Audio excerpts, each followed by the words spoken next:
If it's Sunday, it means it's time for some road racing. It's the Mazda Showdown brought to you by Zach B Racing.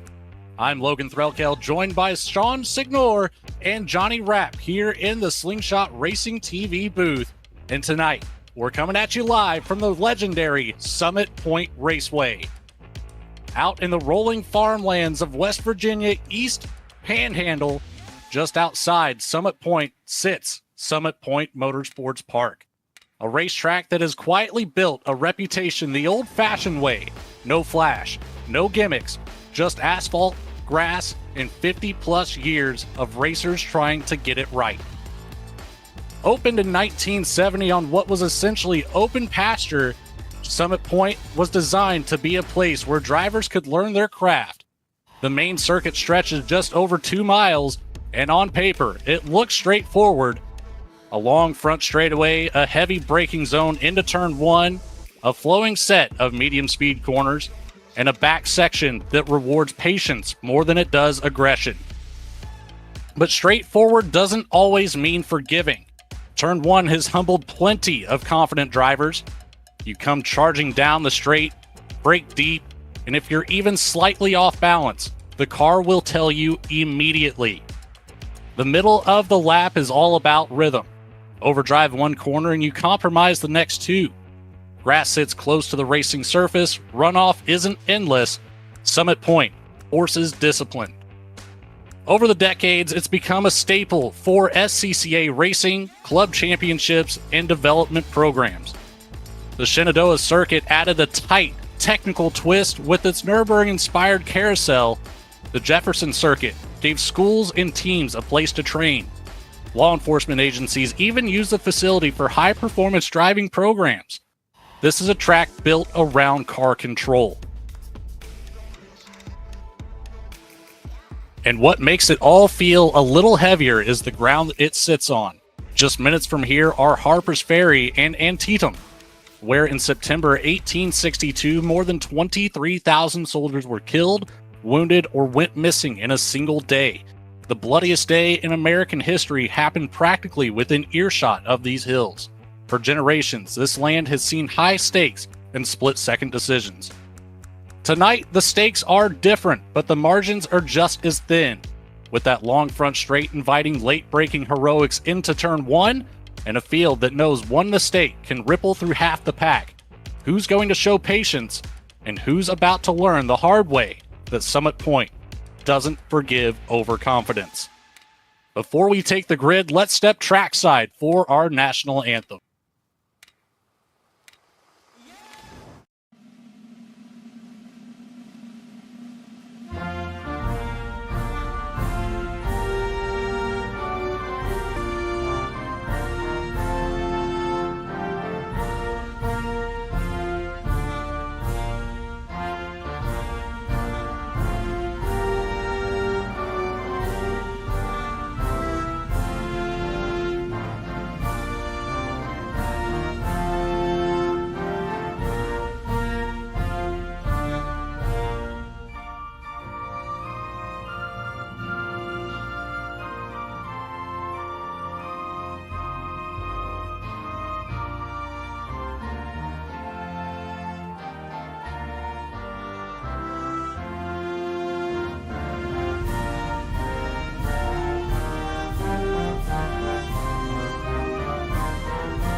Welcome back inside the Slingshot Racing booth here, everybody. Glad you're joining us for this wonderful event. Again, my name is Logan Threlkel, joined by Johnny Rapp as our producer and Sean Signori as our co-commentator. And we're going to take a look at some of these stories here that could really be helpful to these drivers in really being competitive in this race today. Of course, number one, we have 55, 56 cars on this track. Track position will absolutely be key. We have two different fields of race cars here.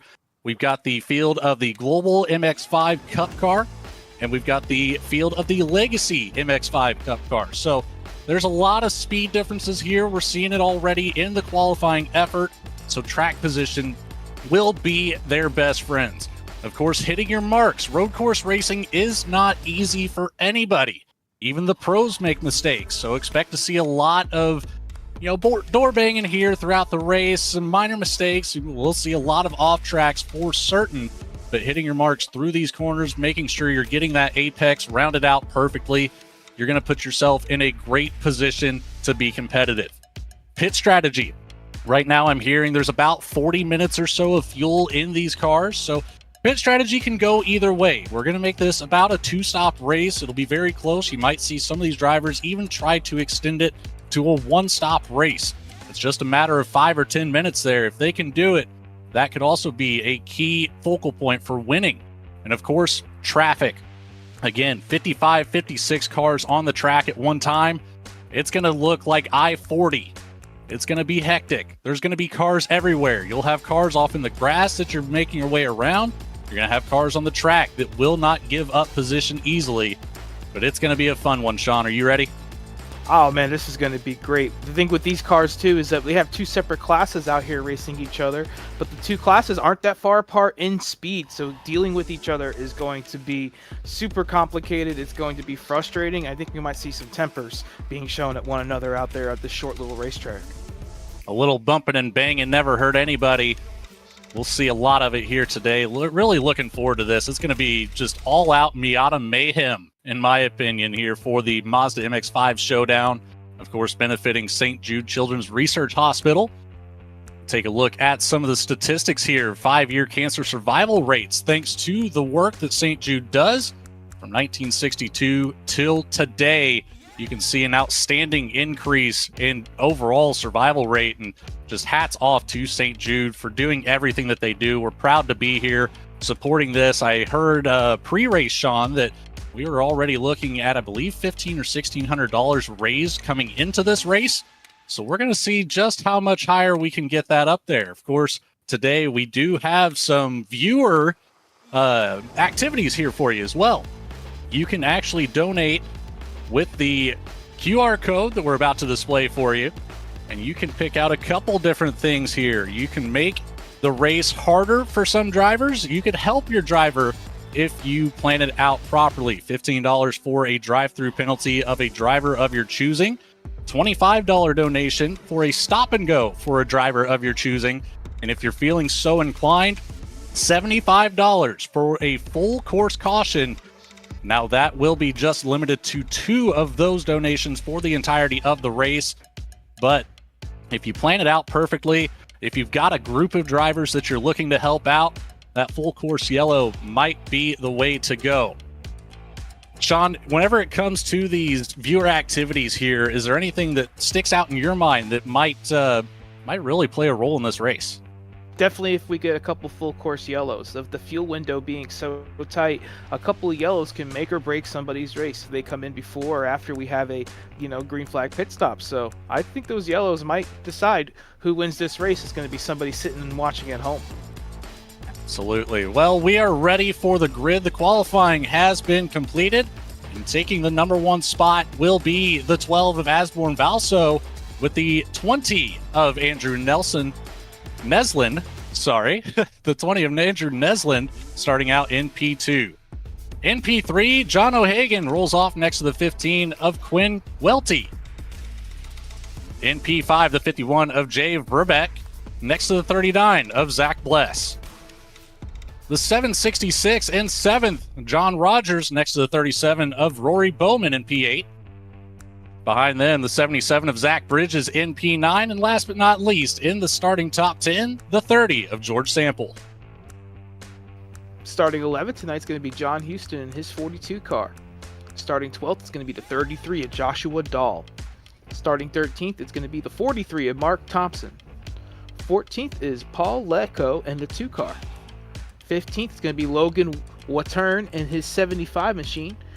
And 16th is going to be Jeremy Doran in the 44. Alex Gonzalez is going to be starting in 17th, and Alvis Shizu going to be starting in 18th. That is a unique name if I've ever seen one. 19th is going to be Taylor Dixon in his 117, and 20th is Joshua Rivera. Starting out in 21st, but number 1 in the class, it's Ben Snell in the 54. In 22nd will be Kaiden Sear, but 21st in the class. In P2, but P23, it's the 34 of John DeWayne, the 09 of Damian Connor. In 25th, the 26 of Helder Goncalves. In 26, Ian Bergeson. 27th will be Kyle Jinsky. In 28th, Matt Burgess. In 29th, Ava Berry. In 30th will be the 17 of Timothy Rosenfield. Starting 31st tonight is going to be the 60 car of Michael Gerhardt. 32nd is going to be the 48 of Michael Odell. 33rd, it's going to be Andrew Janis. 34th on the grid is Chrysler Halsoy. 35th is going to be Al Latufo. 36th is going to be Mark Fournier. 37th, Michael Van. 38th is going to be Lance Selgo. 39th, Jeremy Paleska. And 40th is going to be John William Rivera. In 41st, the 40 of Alex Bahari. In 42nd, Mike Lista in the 126. 43rd will go to the 46 of Gavin Payne. The 44th spot will be Jerry Zavaco. In 45th, Travis Ewart. In 46th, Peter Murphy.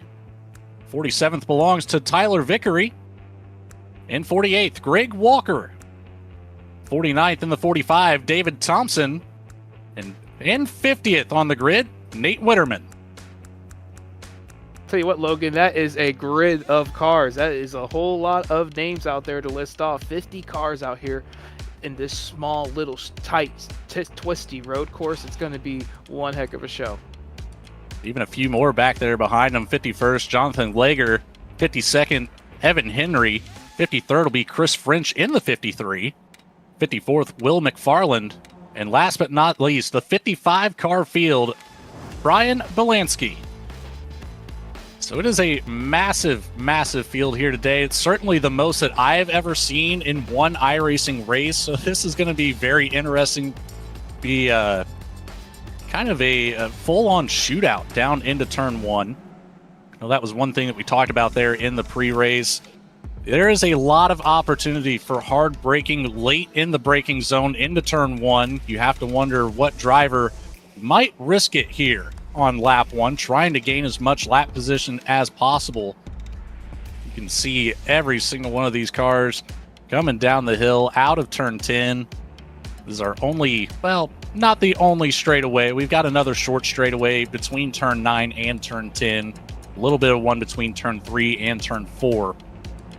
But just a little over, or a little under 2 miles here at this circuit. Summit Point Raceway has proved to be just a very, very legendary track here. I don't see any other place. Yeah, I don't see any other place being a better fit for this race, honestly.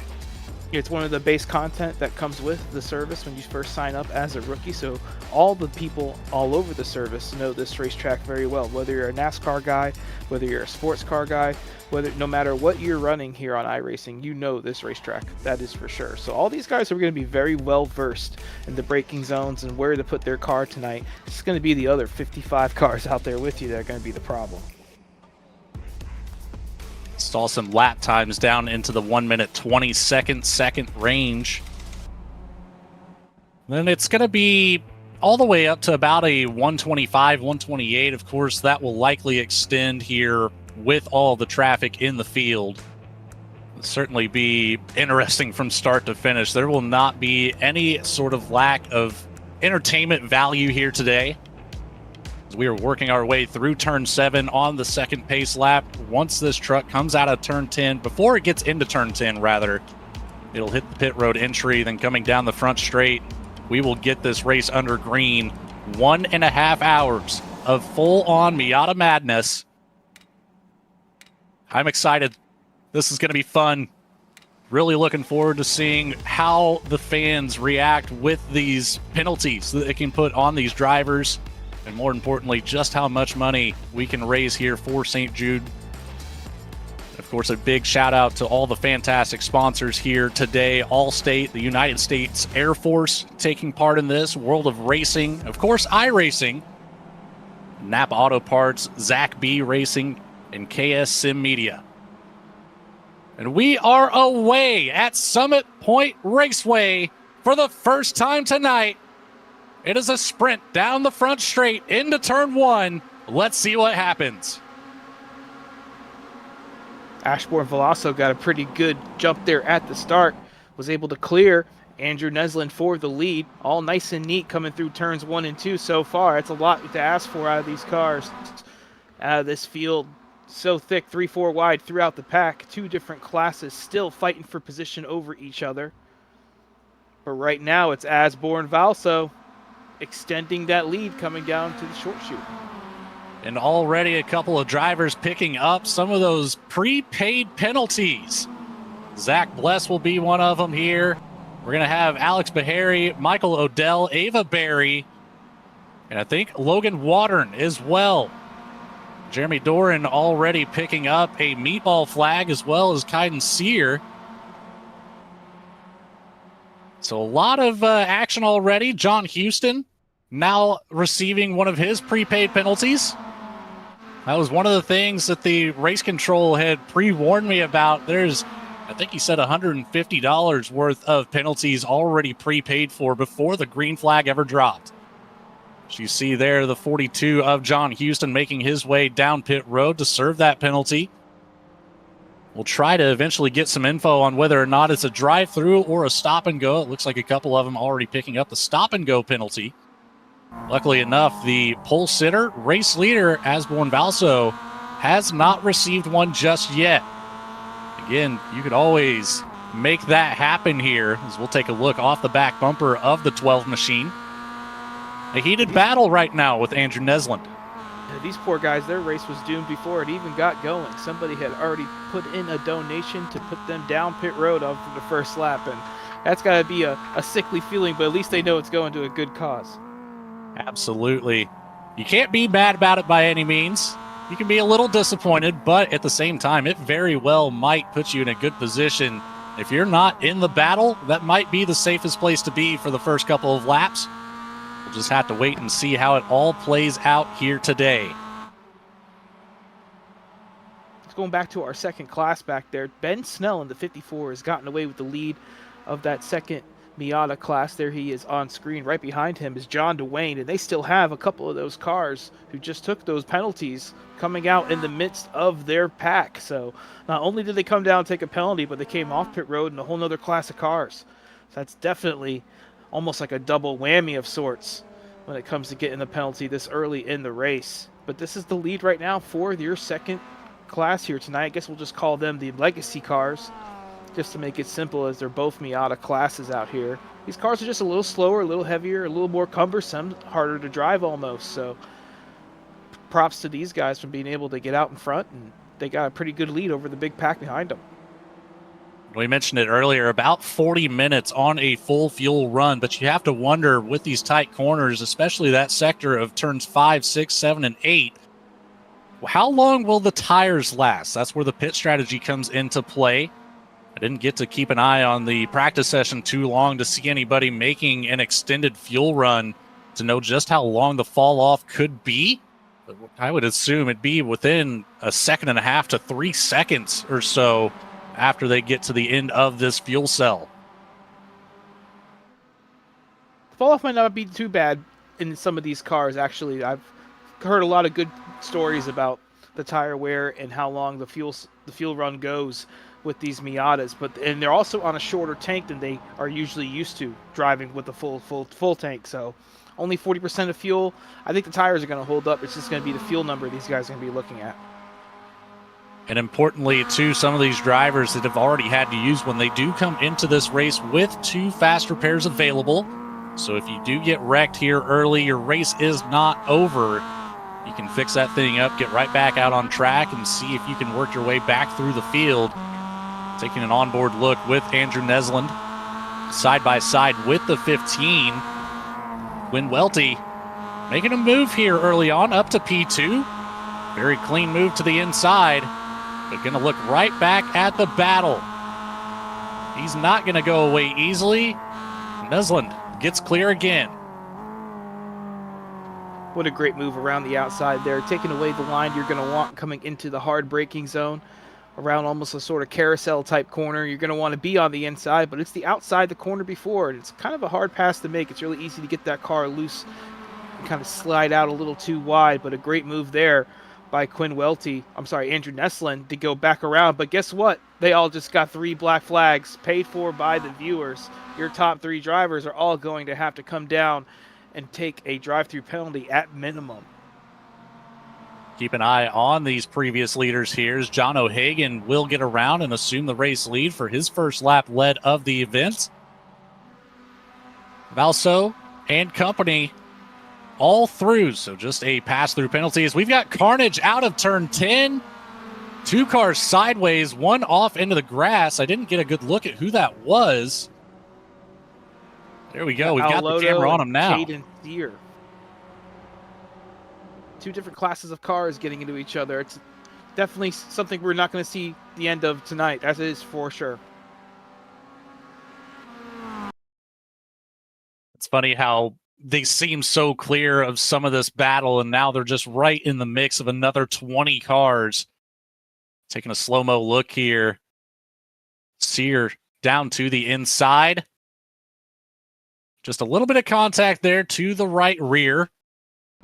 Very, very close there on the pass on the outside. Luckily, no extra contact made, so a 2-car incident here. Not too bad of an outcome considering 55 cars being on the racetrack at one time, Sean. Nowhere to go, nowhere to hide, especially with so many cars out here together with you. It's almost a conveyor belt of Miatas all the way around this race course. Very hard to find real estate for yourself. But dealing with these other cars is just going to be the name of the game in a race like this. It's an hour and a half long. At one point, you're never going to get away from them from start to finish. So you have to really make some smart moves dealing with these cars from lap after lap, and you'll be okay towards the end. Back up towards the front, John O'Hagan still holding on to that lead. The 51 of Jay Verbeck right there, hot on his tail, just a half second behind. That's a little bit of distance back to the third-place driver, Rory Bowman. Doing a great job keeping himself competitive here early on. George Sample, Joshua Dahl making up the best of the top 5. And we've got some lap traffic getting mixed in there as John O'Hagan picks up a black flag now. Likely another pass-through penalty here for another race leader. Now, that's one thing I really like about this fan interaction. You can pick out just the race leader, try to work your driver up to the front, or if your driver's in a heated battle and you feel like they need some relief, you can pick out that driver that they are side by side with, put them down through pit lane, and give your driver a little bit of breathing room for the time being. Is O'Hagan setting up to come down pit road? Jay Verbeck taking over the lead, this time by. Yeah, these black flags, they're definitely aiming and kind of has a leader in their crosshairs. We've had 4 or 5 leaders now have gotten that black flag and had to come down pit road. And it's almost going to be more of a game of avoiding the black flag, making sure that you're not out there putting your name out there, getting somebody going to be wanting to put a donation against you. You're going to want to avoid those almost as more than the other cars out there. So it seems like you're thinking maybe keep yourself under the radar would be a best strategy, maybe running just somewhere inside the top 10, but eventually with all these black flags, you will get cycled up to the lead. So I don't think that anybody is necessarily safe. And, of course, we'll likely end up seeing one of these, I hate to call it a lesser Miata, but the slightly slower Miata maybe taking over the race lead here overall. Be very interesting to see if one of those class drivers can actually come away with the overall win. it will be a tall order, but depending on the viewers at home, they can make it a whole lot easier today. Taking a look at this battle for the second class, it's the 34 of John DeWayne with the 54 of Ben Snell right behind.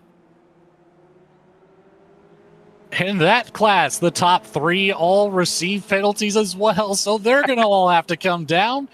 Ian Bergeson will assume the lead of class number 2. Might be a little bit of a commentator's curse. We put them on screen, and there they go. Hey, you know, if it's raising money for St. Jude, I don't mind to curse anybody in the field with that kind of attitude. Love to see it. Love the fan participation. Ben Snell, John DeWayne, Timothy Rosenfield all make their way down pit road, on board now with Ian Bergeson as he comes around and takes over the race lead from those 3 drivers. Rather, Ben Snell stayed out as well as Timothy Rosenfield, so they're going to take it one more lap around before they serve their penalty. Yeah, it's kind of something you might want to do when you get that penalty. Get a couple more laps in to kind of stretch your legs and hope you come out in a little bit cleaner track after you make that penalty stop. It's like the 05 of Kyle Ginsky has had some issues here. Off track, some damage to his race car. Still a couple of drivers. Will McFarland has had to bring it down pit road using his second fast repair, I believe, of the event. Damian Connor also down pit road with a meatball flag. Not good to have both those fast repairs gone this early. One more crunch up and you're done for the night. You kind of want to keep those in your back pocket for any sort of emergency use, we could call it. Interestingly enough, the 26 of Helder Goncalves, he has 2 fast repairs still remaining, but has actually spent nearly 10 minutes in his pit stall getting damage fixed naturally. Hey, everybody has their own strategy, right? Yeah, that'll put the 26 machine 7 laps down here early on. Up at the very front of the field, Jay Verbeck has received a black flag now. So that will give Rory Bowman the race lead once they come around, unless Joshua Dahl gets around here. Just up underneath the rear bumper of the 37 is the 33. Right behind the 51 for the race lead, just about 3 seconds back. Dahl has since fallen off just a little bit, maybe felt a little bit too aggressive here early on. But Sean, we've got a lot of race cars out here, a lot of different paint schemes. One of my favorite things to do is always point out some of our favorites. So you have anybody out there that you've seen so far that really stands out to you in the paint department? Pretty sure I saw Ben Snell out there in that 54 car. He's got himself a Jeff Gordon throwback Rainbow Warriors paint scheme. Probably the most cursed thing out here on to one of these Miatas to grace their hood. But man, he's looking pretty sharp out there in that Rainbow Warrior. I haven't quite found one myself that I like, but that one was on the top of my board here. There's a couple of them out here. I know I see one sporting a Hannah Montana paint scheme. We've got the Lego paint scheme. Big fan of Legos over here. Zach Bless has picked up another black flag thanks to the viewers. So he is currently down in pit road. I believe this one is a stop and go penalty for Bless. Anybody who's not a Lego fan kind of worries me. You know what I mean? It's like saying you don't like puppies or something. That would be about the equivalent in my opinion as well. You don't like sugar.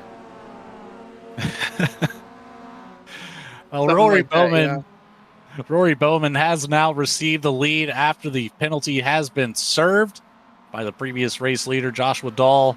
Now 1 second behind Bowman. George Sample, John Rogers up here in the top 4. Hasborn Valso has made his way back up towards the top 6 after serving his penalty received early on in the race. Led a couple laps there for the 12 machine, but got sent down pit road with some company. He's gotten separated from said company, trying to work his way back up to the top of the timing and scoring. See some of these fast lap times now. And these penalties, they're not the end of the world for your race. It's not going to put you out of contention for, as you just said right there, that the former leader before is actually all the way up to 6th place after getting one of those penalties. So anything can happen here. Everybody's getting them as the race gets further along. So it seems like it's going to be almost a conveyor belt, and person lucky at the end of the night might be the one who gets the least penalties. Or who gets the last penalty if you're in the race lead. That would be really the big one, in my opinion, here. A slight off track just ahead of Valso. Alexander Gonzalez Malve in the 8 machine, struggling a little bit here, sliding that rear end out just a touch. We've got cars off in the grass on the left side of the track.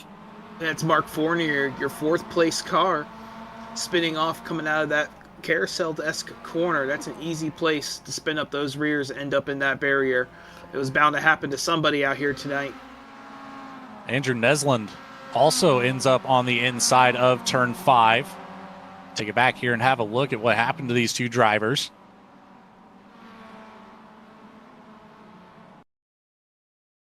Yeah, just a little bit too hard on the throttle. Puts the nose right into the wall, knocks the front bumper off. Had to wait for a lot of traffic to get by before rejoining the racing surface safely. Did a great job of doing so. Nesland, I don't believe, made any contact with the wall, just ended up spinning out. Maybe a slight bump there on the nose after some contact. He got some help right there. That was with the 23 of John O'Hagan. The important part is he kept that bumper connected, so he's able to continue for now. Exactly. A stop down pit road not necessary for the 20. We'll be able to continue here. Maybe pick up some more damage before you burn one of those fast repairs, one of the drivers that has not had to use either fast repair just yet. The furthest up through the field that has had to use a fast repair so far looks to be the 75 of Logan Wadern. 35th on the track, 16th in his class, as the 41 of Ava Berry picks up a black flag. That's her second one. So Berry will have to bring it back down pit road here, either drive through or stop and go. If I recall correctly, the stop and go penalty is either 20 or 30 seconds for these drivers. That could be a deciding factor in the race win there, Sean, is, how do you play it? Do you want to give that driver an opportunity to drive back up through the field if we're getting closer to the end of this race? Or do you want to put them behind almost everybody? Well, I hate to say it, but I think we're going to see some late leaders get stung with the black flag B. It's definitely going to play a factor in who wins this race, most definitely, as the leader's always going to have a target on their back, no matter what the situation is. Even coming across for that white flag, I wouldn't be so sure that it might not happen to them.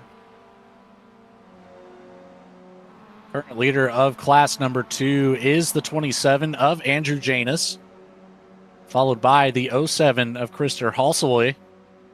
In third place of that class, John Rivera. Mark Fournier and Ben Snell making up the top 5 with them.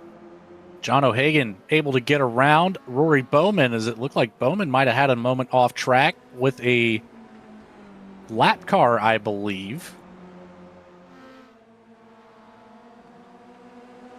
There's going to be already a lot of lap cars out there for these guys to deal with.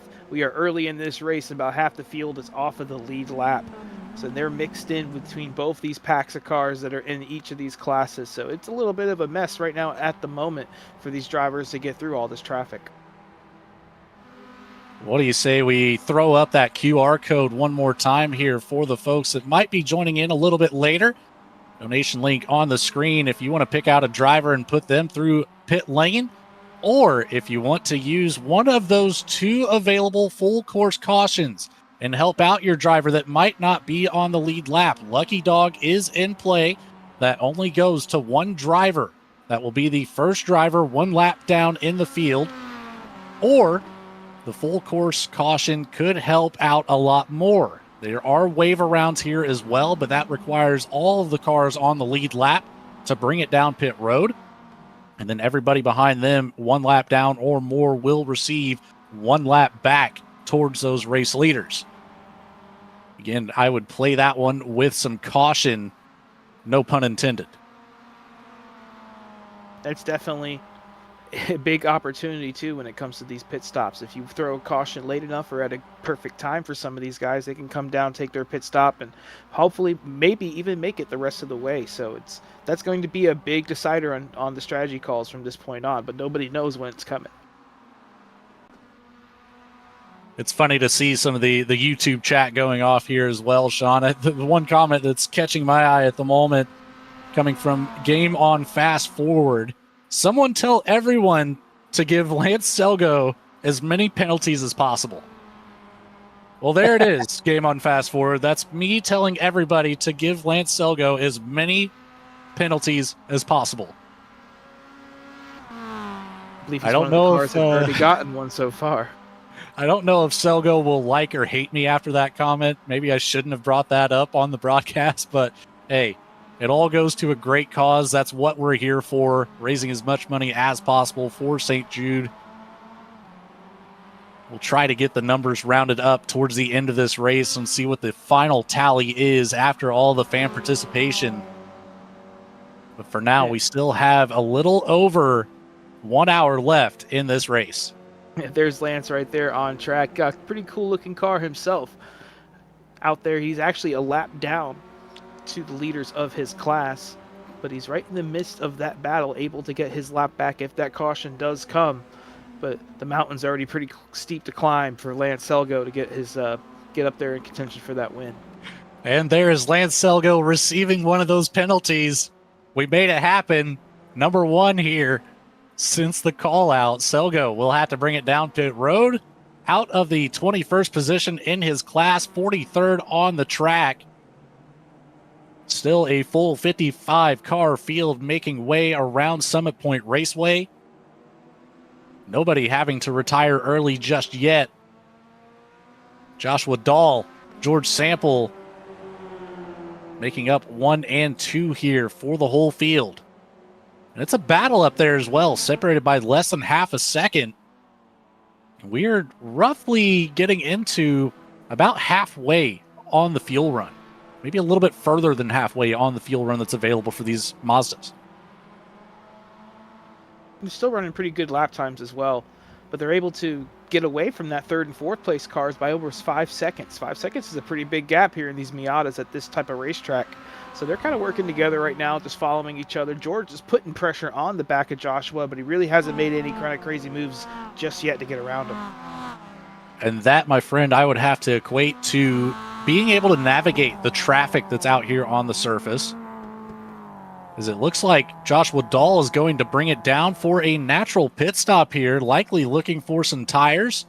Fastest lap so far of the race, a 121.533 for Dahl. Last time around, it was a 122.842. So he might be seeing just a little bit of that tire fall off here early in the race. 16 laps completed for the 33. Andrew Janis, your Legacy Cars leader, was also just given a black flag, courtesy of our viewers tonight. So he's going to go from the lead of the Legacy Cars to probably outside that top 10. And that's a tight battle there for all of those cars. Halsoy, Janis, Rivera, and Fournier all separated by less than a second. Janis pulls out of the 4-car pack, brings it down pit road on his first opportunity. He got a stop and go as well, not even a drive-through. Oh, goodness. So he'll be down there for a little bit of extra time. Halsoy was able to get away from that battle just slightly, about a second up the road from Fournier and Rivera. Ben Snell slowly but surely working his way back up towards the front of the second class here, the 54, running P4 with John DeWayne right behind him, a little bit over a half second behind. And not safe at all is Gavin Payne in the 46, applying a lot of pressure to the 34 DeWayne. And these guys have already gotten black flags early in the race, and here they are back up into the top 5 running positions, right on the tail of those cars they're trying to get back ahead of. They've shown a lot of pace early in the run, got their unfortunate black flags done and out of the way, and here they are right back up in contention. So the 8 of Alexander Gonzalez has brought it down for his first pit stop of the afternoon. John O'Hagan, Quinn Welty, they both bring it down as well. Andrew Nesland, he took over the race lead there for just a moment, but Joshua Dahl still on the track surface after he completed his pit stop about 2 laps ago. As Asborn Valso, look at that, the 12 back up to the race lead as he takes a dive down into turn 1. Well, guess what, Logan? One of those yellow flags just got donated, and we have our first yellow flag tonight, right after a lot of these guys came down and made their stops already. To stack up this 55-car field again here, we'll have our first restart. No, that was not a donated black flag. We did actually have a scheduled full course competition caution at the 25th minute of this race. That is exactly where we're at.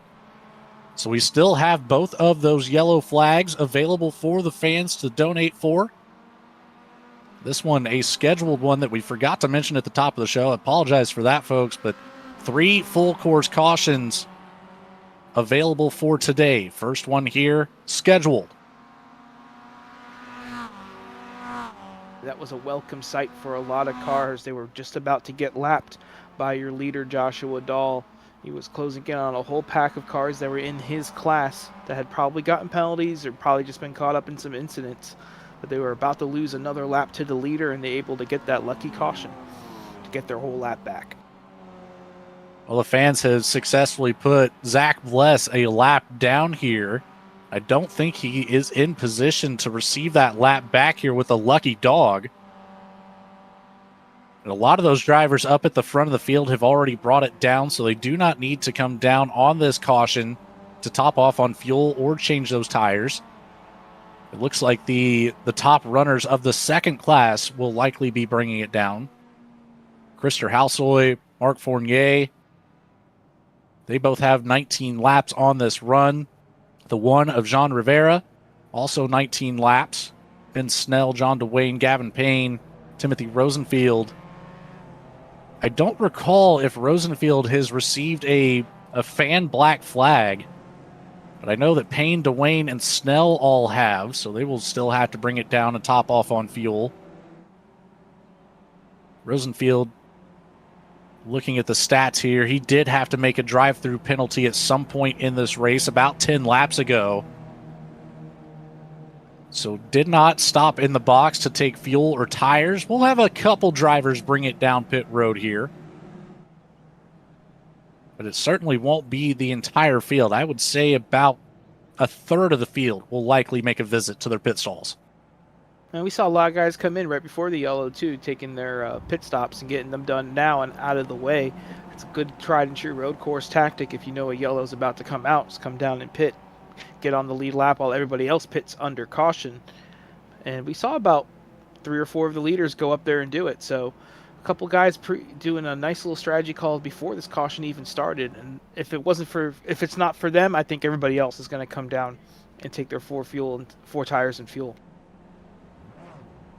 Well, we do have a question out in the YouTube chat coming from Jacob Phillips. Just tuned in, so I know nothing. What does a guy got to do to get a full course caution thrown? Well, let's throw up that QR code one more time here, Johnny Rapp. That way Mr. Phillips can see exactly what he needs to do. You scan that QR code down in the bottom right corner. $75 donation to St. Jude Children's Hospital will get you that full course caution thrown. At this point, I would wait just a little while. Of course, we just had our scheduled yellow flag here at the 25th minute of the race. That is the only scheduled yellow flag of the race. So give it a little while before you do that, but keep that in your back pocket. If there's any driver out there that you're trying to help, Jacob, that might be just the way to do it. Of course, a $15 donation will get a driver of your choosing a drive-through penalty, a $25 donation, a stop and go for a driver of your choosing, which, if my math is correct, Sean, I believe it's turned out to be a 20-second stop and go. That's a pretty big distance right there. You're going to try to avoid that as much as possible, but it's out of your hands. It's all up to the audience tonight. You could really put some cars way back in that pack. We've already seen it happen to about half the field tonight.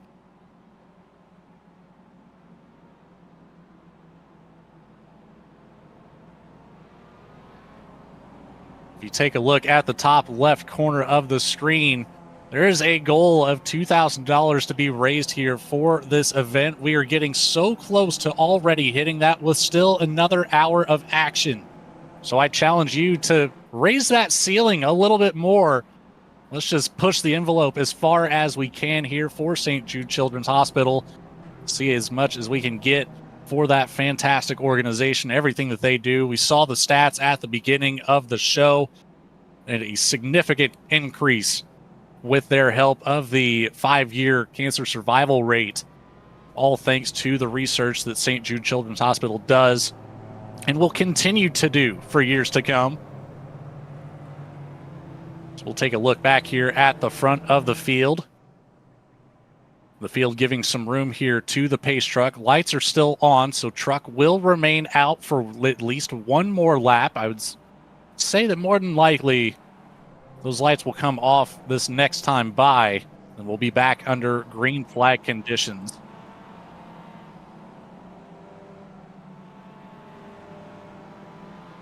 While we have just a brief moment here before we get back to the green flag action, let's just have a quick commercial break as a thank you to iRacing for all of their support through this event as well, and allow us broadcasters up here to get a drink of water real quick. We'll be right back, everybody. Stick around.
Welcome back to Summit Point Raceway, the Mazda Showdown going on here for St. Jude's Hospital. Just had a full course caution about to be coming to a close here. The field is gridding up behind the pace truck. Asborn Valso back up front into the lead, was up front early. I think it was our pole sitter tonight. Was able to take off from the beginning, got one of our donated black flags. Got that done and out of the way much earlier in this race, and here he is, fought his way back up to the top. Joshua Dahl in the 33 was the leader right before this caution came out. Going to be trying to see if he can stick with that 12 car up front. We're going to see just how well this field can handle this restart. Obviously, after the first green flag drop, everything went pretty smoothly, but we're closing in on the back half of the race here, about 15 more minutes until the halfway point. You'd have to assume that the aggression levels will pick up just a little bit here as we get closer and closer to the end of this race. Once we're settled here after the checkered flag, we'll have a word with both of our class winners. I believe, if I heard correctly, Sean, a trophy on the table for each class winner today. It's always pretty nice to get to take some hardware home after a hard-fought win. I'm sure the winner tonight's going to be somebody quite deserving with the one hell of a mess we got going on out here with so many cars. That is putting it nicely here. It is full-on Miata Mayhem at Summit Point Raceway. So we are working down through turn 10. It looks like the pace car lights are still on, maybe extending this caution one more time around. It does look like that was a call by race control. Still trying to get some of these drivers settled out. Very confusing out here in the field with 55 cars on one track at the same time. Race control doing everything that they can to keep things as organized as possible. And this might be playing into somebody's strategy. An extra long caution like this, you can save a lot of gas and eats up a lot of that time. It's a timed race tonight. It's not done by laps. So any amount of fuel you can save, any sort of caution laps you're able to gain from is a plus for you.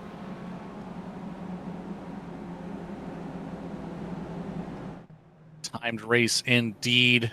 Although we do have a estimated lap count there to the right of the time remaining at the top of your ticker.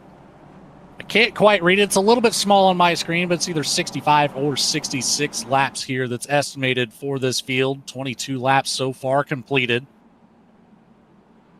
So we're working down through the second sector of this track. 2 miles in length here at Summit Raceway. Well, the caution was just extended again. So what do you think about doing maybe a little interview up here in the booth, Logan? Try to get maybe Ashbourne.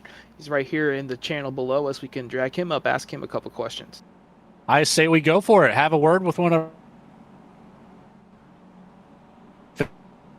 Hey, Ashbourne Vallejo. This is, sorry, Ashbourne Valso. This is Sean and Logan up in the booth. You got a copy? Yep. So explain to us what went through your head when you got that black flag earlier on in the race as you were out front leading. Well, I expected it was because I was leading. The races like this always produce fun things. Did you find it difficult to manage your manage the traffic on your way back up through the pack? No, it was pretty easy. So what are your thoughts here during this yellow flag? Do you think you were able to save enough fuel to try to get to the end? I know I don't have enough fuel. 10-4. Well, good luck to you, man. We're going to be coming back around to get the green flag here shortly, and we're going to see if you can extend on that lead and maybe come home, bring home a trophy. Thank you, thank you. All right, Short, Logan, a man of many there. words. Yeah. Yeah. He kept it very just condensed, precise. He doesn't want to spend too much time talking by any means. He's ready to focus on the racing here. I can't say I blame him by any means. Looks like one more lap still here to go under pacing conditions. These drivers are ready to get things going back. I believe the lights just came off on the truck, so we should be set next time by. A welcome sight for sure. These guys are all getting a little yancy right now around behind that pace car. I think we're going to see some contact, some action as we get back going green here in a minute.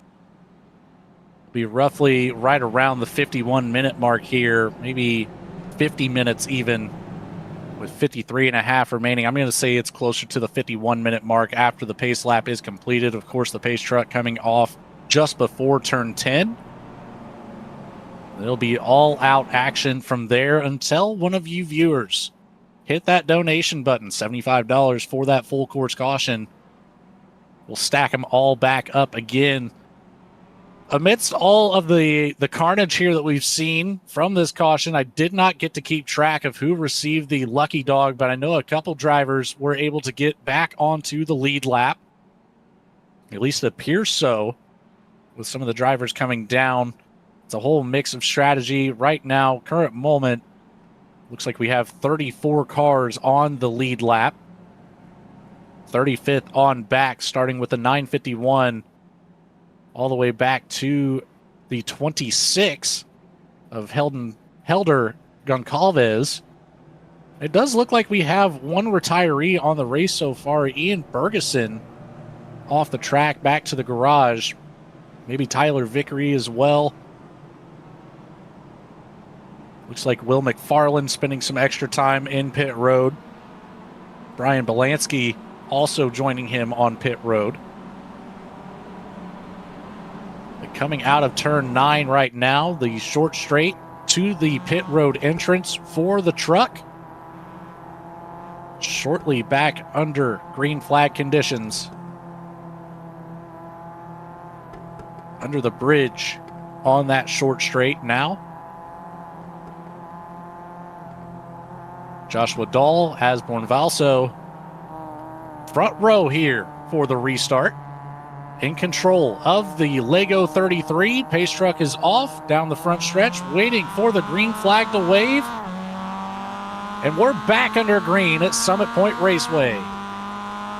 Great start there out of the 33 of Joshua Dahl. Going to be far and ahead, the leader going down into turn 1. But it is a big pack of Miatas behind him, about 4 or 5 wide back in that pack. Looking all sorts of spread out, almost looks like a Talladega straight. And there's contact in the back. Big incident going down into turn 1. Can't see who it is just yet. Looked like Valso at the front of the pack getting into Joshua Dahl. A big contact there is the 48 of Michael Odell. Oh, some more contact right there. A lot of cars dead after this first lap. Called it, did I not? These guys are getting just a little yancy behind that pace car. They're going to go out and blow off some steam, and steam they did. Carnage for certain, as we've got a couple other drivers picking up a fan-induced black flag. Mark Fournier, one of those drivers. Gavin Payne, Alex Bahiri, Logan Watern, Michael Odell, Jeremy Doran, Joshua Herrera, Nate Whitmore, Andrew Janus, all receiving meatball flags after the turn 1 carnage. Jean Rivera picking up a black flag now. Zach Bridges in the 77. Front end damage here, as well as I believe the 17. Apologize, the 73. Picking up a lot of damage on the nose of that car. I'm counting more than a dozen black flags right now for meatballs and pit repairs. Thankfully, a lot of these guys still have fast repairs in their pit stop bag of tricks, but man, that is not the way they wanted to start this second half of this race. Taylor Dixon, John DeWayne, Mark Fournier, Joshua Dahl, all receiving black flags from the fans. Really mixing it up here after that green flag start. Valso safe for now as he has reassumed the lead, gotten around Joshua Dahl. George Sample takes up P2 around the 33 of Dahl as well. Paul Lico, Jay Verbeck right there in the top 5. Top 5 seemingly getting away from the rest of the field as quickly as possible. Andrew Nesland in the P6 position, about 2.5 seconds behind the top 5. This top 5 got a little help with Armageddon going on behind them on that first lap after the restart. But man, they have really checked out and put themselves in a good position. Shout out to George Sample. He's been up front the whole race. He's been one of those cars that has benefited from the black flags. Has not gotten one himself, I might add. If someone wants to open their pocketbook, then maybe send him and give him a Christmas present. But he has been one of those cars up front from the start of this race to this point right now, really looking like a favorite to take home the crown. And another important shout out to hit here as well. A big shout out to Luke for putting together a pizza party for 72 children at St. Jude's. Donated $300 in pizza for their party. I know they're having a watch party there. Hopefully you're all enjoying the show just as much as we are. A lot of racing going on here. It is all over the place. It is nearly a 2-mile single file line of Mazda Miatas out here today.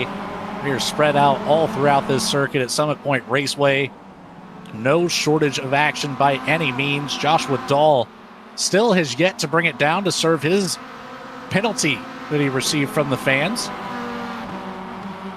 Keep an eye on that Lego 33 machine. He should have to bring it down this time by. I believe you only have 2 laps to serve those penalties. I feel like in the distance, I just heard some screeching tires somewhere here on the track. I'm not too sure who that was. The 951 of Alvis Shizu when he took for a little spin right there as he was getting lapped by Ashbourne Valso. Right now, Ashbourne, who we brought up there and actually talked to a little bit under the last yellow, looking pretty good. He said he wasn't too worried about the other cars around him. It's looking like it's pretty nice up front. Clean for now until we start catching up to some of that lap traffic, and then it'll set aside who the drivers are that can get around that lap traffic again. Taking a look now after the carnage in turn 1, after the restart, we are down to just 26 cars on the lead lap. That is all the way back to 14th place for class number 1, 12th place for class number 2. So it's pretty well spread out, pretty even here on the lead lap. I'm kind of surprised by that. They're all in a fixed setup, so it's not like one of these guys can really get too big of an advantage that way. And they're all pretty close on iRating, so these guys are all pretty well matched. I figured it was going to be close up front all race, and especially with this conveyor belt of black flags, sending leaders and sending fast cars back into the center of the pack. As we've got George Sample putting a lot of pressure on the 12 car out front. He's going to pull out down the front straightaway here. Look like he might get the pass done going down to turn 1. He's set up for the inside, so the best position possible will start to squeeze the 12 to the outside line. Contact will not be made just yet. They're going to hold it door to door, but the 30 gets around through the inside, goes George Sample. Pikachu with the lightning strike. Good looking car right there. Everybody loves something Pikachu yellow on some of these old Miatas. Great looking car out front. Looks even better now that he's out there in P1 ahead of that 12 car. A big shout out to everybody at home watching this race, no matter where you're at. The goal has been hit. $2,000 now raised for St. Jude's Children's Research Hospital. As contact made again between the top two. Valso putting a little bit of pressure there on the right rear bumper of George Sample. Sample did a great job holding on to it. He'll hold on to the lead for now. 28 laps completed so far in the event. The battle here for P1 is very fierce. Just behind them, Paul Lico, Jay Verbeck battling it out as Verbeck in the 51 shoots to the inside of turn 10. And he's going to get right on around the two of Lico. And Verbeck was one of those cars that was up front earlier in this race as well and got a black flag. And he is on the comeback trail back up to P3 here at the moment. Showed a lot of patience and showed a lot of pace earlier. As that's Joshua Dahl coming out of the pit road after getting his black flag. He also decided to get some service on that vehicle. Lost a lot of time there. Is now a lap down to these guys, but has seemingly made his pit stop to get to the end, possibly. Looking through the back of the field, Zach Bridges, Caden Sear, Brian Belansky all have meatball flags at the moment. All three of them have already used that 2 fast repairs available. So this is going to be an extended stay in pit road to get those cars back out on the racetrack. Zach Bridges already 1.5 minutes in his pit stall. Caden Sear, 6.5 minutes for him. Belansky coming up on 2.5 minutes for the 98. Everybody else still looking pretty good. A couple other drivers that have already used both fast repairs throughout the mix of the field. But importantly, here for the stats, Sean, it looks like the entirety of the, I'm going to say all the way back to the top 25, have used one or none of their fast repairs available. How important do you think that'll be once we get down to the final 10 minutes of this race? It depends on how clean the racing is. It seems at the moment it might not matter all too much now that we got those crashes out of our way. And as I say, that contact for the leaders out front, Sample and Valso, wreck going down into turn 1. That's going to give the lead to Jay Verbeck.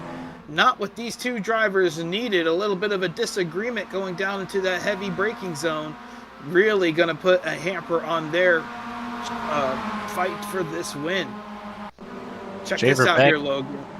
Paul Lico now battling it out for P1. We'll send it back to the replay here. Have a look at what happened between these two.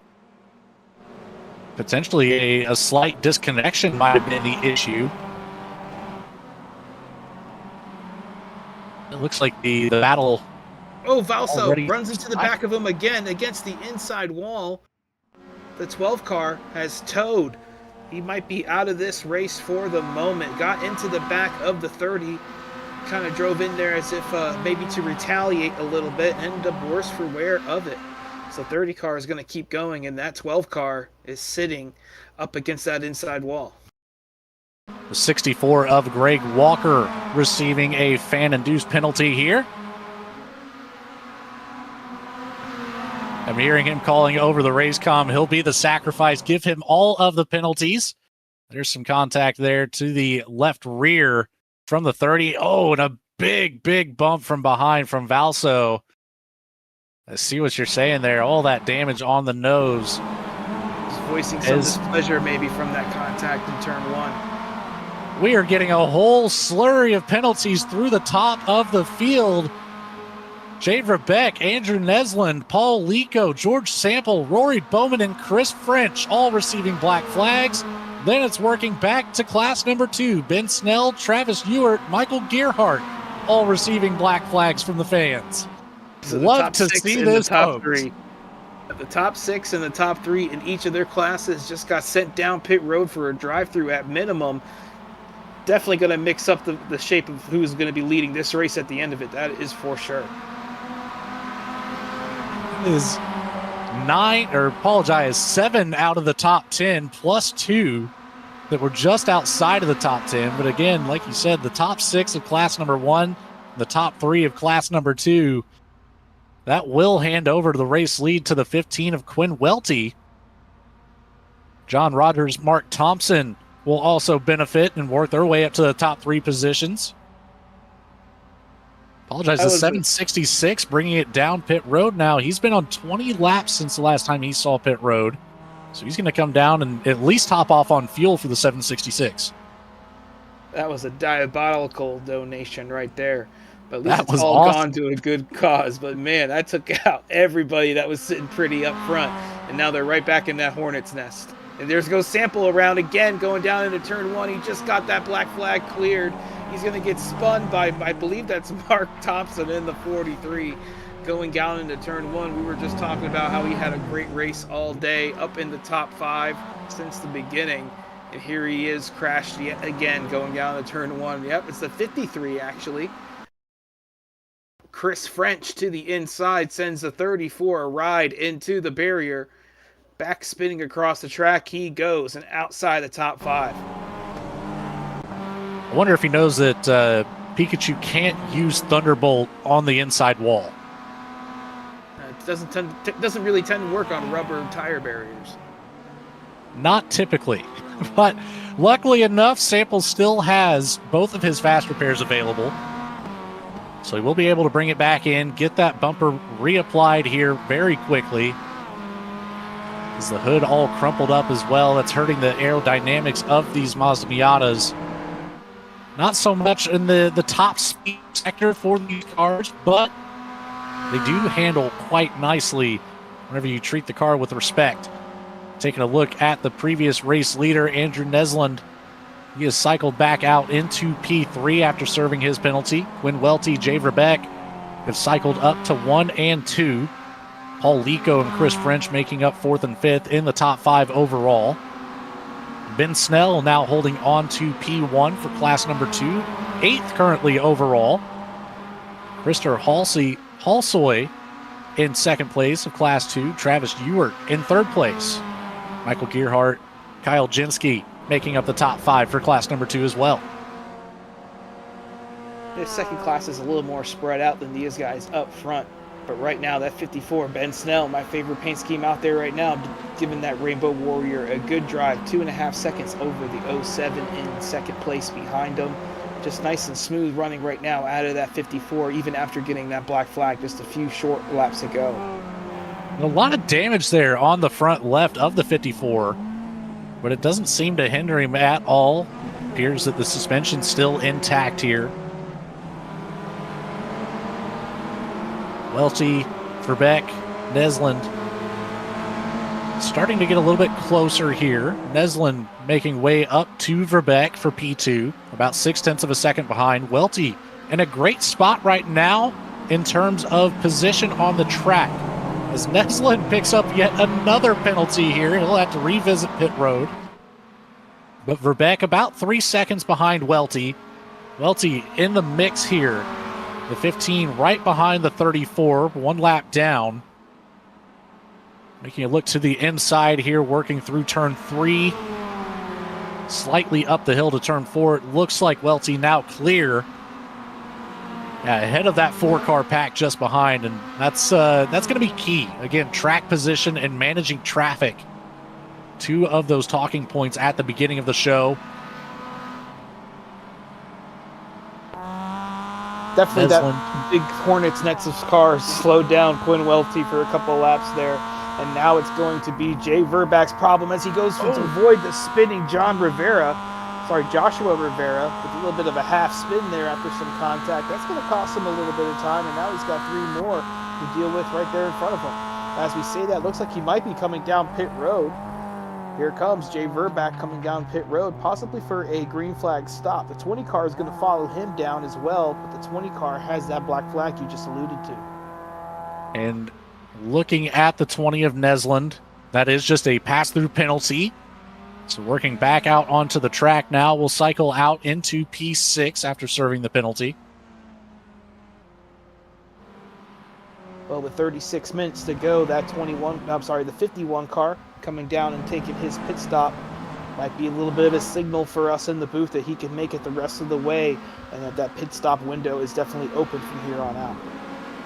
And interestingly enough, I think this might be the first natural black flag of the race.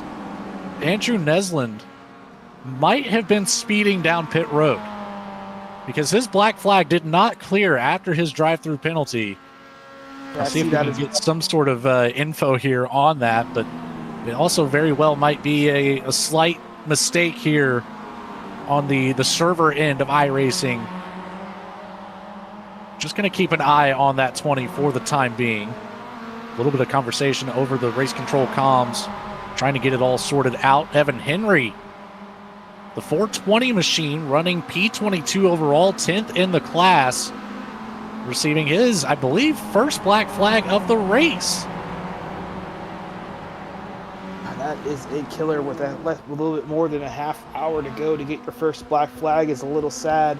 But here comes that 20 car back down pit road. I guess that black flag was legit. You know, he actually was speeding down pit road, was given a black flag for it, as one should. And there he is. That's going to really put a damper on his race, and almost like a double whammy again. As 2 straight black flags in a row for Andrew Nesland. I almost wonder if it was supposed to be a stop-and-go penalty for Nesland and mistook it for a drive-through penalty. That could have happened for sure. Yeah, that would definitely add to it. At the same time, it's essentially the same effect, a 2-for-1 there. But up at the front of the field, again, Welty has gotten away. Chris French has moved up to P2 as he's battling with the 66 right now through turn 5. But almost 7 seconds ahead, the 15 over the 53. French gets clear of the lap traffic here. We'll have a little bit of an opportunity to close that door, unless anybody of you at home want to assist the 53. Maybe put Welty down pit road here. We might also see another sweep of the top 5 or the top 6. I will say, if you do feel so inclined to put the top 5 down pit road, that would leave Ben Snell in the slower class in a possible spot to take over the overall race lead. That is the ultimate chaos that we are rooting for here in the booth. We are not biased one way or another. We would definitely want to see a legacy car win this race overall. As long as all the money being raised for St. Jude Children's Research Hospital makes everybody at home happy, I am just as happy. And Slingshot Racing Media couldn't be more happy to be a part of this. Having a blast up here in the booth, watching all of the carnage ensue as the 126 goes off the track here. Does a great job of recollecting that, making sure that they don't rejoin right in front of a couple other drivers. Smooth driving through the sand for Mike Lista. That's an easy place to go off track there. It's almost like that gravel trap almost jumps out at you as you're coming through turn 2, and definitely is a place that most people on the service have dumped a Miata once or twice. Zach Bless seems to be a fan favorite here to receive some of those drive-through penalties, as he's picked up another one with Evan Henry receiving a stop-and-go penalty, it looks like, for the 420 machine. Zach Bless, I think, has also received a stop-and-go penalty. Bless has already used both fast repairs available on the event as well. So it looks like the 15 of Quinn Welty has elected to bring it down pit road for a scheduled stop. 20 laps completed for that driver. Chris French will assume the race lead here. I'm surprised we haven't gotten one again for Lance Selgo in that 36 car. We saw a couple people in the chat earlier in the race saying that they wanted as many penalties possible to go Lance's way. He's only gotten that one, so a little disappointing to see. He's only gotten that one so far. One thing I want to bring to attention here, Sean, Chris French started at the very back of this field. Remember, we only have 55 cars on track. French started in 53rd. Is it luck? Is it skill? I don't know. There's no way of really telling here with so many cars on the track, but avoiding all of the carnage has been falling in French's favor. Up 52 spots overall, up 25 spots in his class. He is far and away the leader right now at the moment. Big off for Chris French, though, as we're talking about him. Looks like he goes off track and might have bent up that right rear coming down pit road now to take a pit stop. The 15 of Quinn Welty actually pitted last time around, gave this 53 the lead, and here comes the 53 to make his stop. But man, it got a little scary for him right before he hit the pit road. Mark Thompson now receiving a black flag. It does not appear to be coming from race control, so maybe incident points now coming into play for some of these drivers here. I believe it's still set at 18 incident points. Will receive a drive-through penalty. I don't believe there's a incident point count to a disqualification, though. And with those pit stops, Logan, we have the 54 Ben Snell leading this race overall. 54, we just talked about it. The slower car class now taking control of the race lead overall. It's the 39 of Zach Bless working through the inside there. Lap traffic at play for Snell. Welty getting closer and closer as well. Keep an eye on that 15 machine looking to the left side. Side by side now. Contact, and Welty goes off track into the tire barrier with the left rear. Welty throws it away, going for the overall lead. Was leading his class either way, makes contact with that Rainbow Warrior of Ben Snell, and off the track he goes. The 51 of Jay Verbeck able to capitalize and gets around both drivers there as Snell went slightly off track, slowed that 54 machine down. Verbeck now 2.5 seconds up the road from two of the slower car class drivers. Man, just trying to get out wide and maximize that entry into turn 5. He drove right in the side of him. Didn't work. There. Yeah. Usually it isn't going to work in that situation. He hit that tire barrier a ton, had it towed back into the pits. It's only going to rain when it pours for that former leader of Quinn Welty. As Ben Snell actually comes down and makes a pit stop, maybe to get another fast repair and top off on fuel the rest of the way. 8 laps completed on that run for Snell. Even taking tires, it seems, for the 54 machine. Chris French now 7 seconds behind the new race leader, Jay Verbeck. He's got a whole lot of race cars right around him as well, trying to stay clear of it. Verbeck kind of stuck in the same spot here as well. Just got around the 18 machine. Paul Lico trying to catch up to French from P3. Then we've got the slower class, the 07 of Krister Halsoy, running P4 overall, number 1 in his class, and about 8 seconds up the road from his next competitor in class. As Chris French receives a black flag now. That will take him out of P2, will likely cycle him back to about the, I'm going to say the 5th or 6th position. That'll put Halsoy on an overall podium spot. Jay Verbeck in this 51. He wanted to see that. It's only going to extend his lead to 7 seconds. Paul Lico takes over that second position as Chris French comes down to serve his black flag. It's nice to see this 51 car out front in his Hannah Montana scheme, showing his love for mid-2000s pop star. You know, funny enough here, just taking a look at some of the driver chat now in the sim here. David Thompson had to pull it off track in tow because their dog locked themselves in the other room. So not only are the fans giving black flag penalties here today, but apparently pets are too. Well, if the dog locked himself, he should be able to unlock himself. You would think so, but they don't have opposable thumbs. Oh, man. That's a tough way for your race to get maybe a little behind the 8 ball there for David Thompson, but sometimes life comes a knocking, especially during the middle of an hour-and-a-half endurance race. Because of that, David Thompson now running in the 19th position for his class, 37th overall, 1 lap down. Would likely have been on the lead lap. Crashed with a couple cars on the lead lap. The 6 car Mark Fournier, and I believe it is the 8 car Alexander Gonzalez. 2 top 5 cars in their respective classes crashed down into turn 1. That's going to set them on the back foot for a little bit. I believe they both got a little damage to be carrying. Trying to push the envelope on the braking zone into turn 1. We'll take it to a instant replay for you here. Have another look at what happened. It's down to turn 1. The lap before this.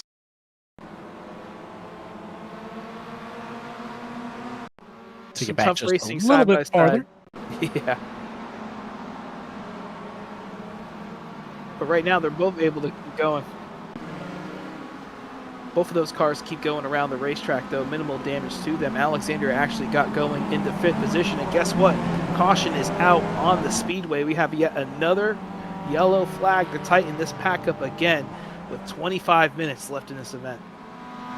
There we go. The $75 donation coming through. 25 minutes to go. And we're still going to have caution with carnage all over the field here. A couple cars off track there. In turn 5, I believe that's where that was.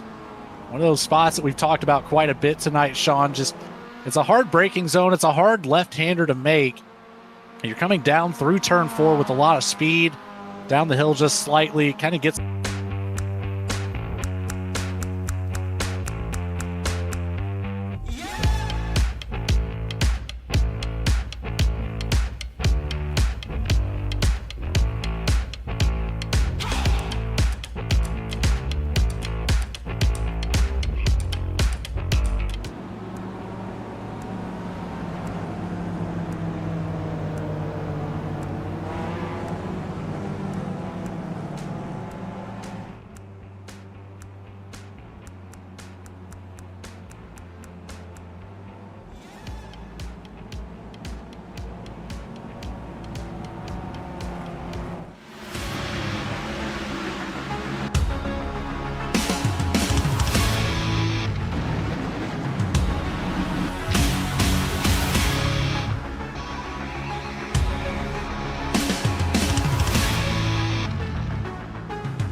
way. Appreciate all of you sticking through. Slight technical difficulties there. It's to be expected when you have so many race cars on one track at one time. Very strenuous on the hardware here. It worked right through it. Big shout out to Johnny Rapp getting everything taken care of. Thank you, sir, for everything you do behind the scenes here. Again, you've got Logan Threlkeld and Sean Signori up here in the Slingshot Racing booth. We hope you've enjoyed the race so far. A call out from race control. That was the final caution that will be thrown today, and penalty donations will close in about 5 minutes. So if you have any more drivers that you want to try to set behind, now is the time to do it. Jay Verbach still looking pretty out front in his 51 ride. He's going to be your overall leader once we get back going. Two-car Paul Lecco right behind him, but one of the other cars that's been up front in this top 10 from the green flag. So these guys are going to be starting on this front row, looking to hold on to this track position and kind of duke it out later in this race for the win. I like seeing that second class car up here near the top 5. Ben Snell in a great position to still come away with a overall race win. Looking pretty good on that paint scheme that you picked out earlier. I still have yet to pick out my favorite here, Sean. I've fallen behind the ball on that one, but there's just been so much action throughout the entire field. Let me take a quick look through the field, see if I can find one. I'm leaning a lot towards that 30 machine, the Pikachu. It brings me back to my childhood. I wasn't the biggest fan, but you know, it was one of those things I could always watch and enjoy. So for now, tentatively, until I find another car that I might like a little bit more, I think I'm gonna have to pick that 30 machine for my favorite paint scheme. And what a race out of him. He got wrecked about 2-3 times about a half hour ago, got a black flag in the middle of that all, lost his front bumper, came back down, took his pit stop in the fast repair, and here he is inside the top 5 in contention to take this home, this win. What a job by George Sample in that 30. I'm also seeing another car that I really enjoy, the 23. I'm trying to find what driver that is here, but it is a Mazda Miata replica of the Porsche 911 GT3 car Rexy.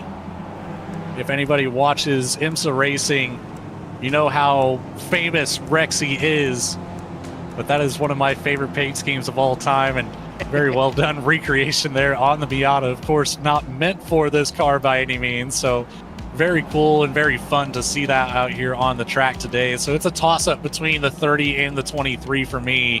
John O'Hagan is the driver of that green machine. The only thing it's missing that I'm seeing are the teeth across the grille. The front of that car looks so goofy. I love it. It's just fun. I'm assuming it's Rexy. Maybe it's the Toy Story character, the T-Rex there, but it's hard to say. Maybe we'll end up getting lucky and having a word with that driver here at the end of the race. John O'Hagan currently running P11 in class, so a little bit of work to do to see the front of the field and receive that post-race interview. Because we've got a driver way off in the grass there. That is a 19 machine.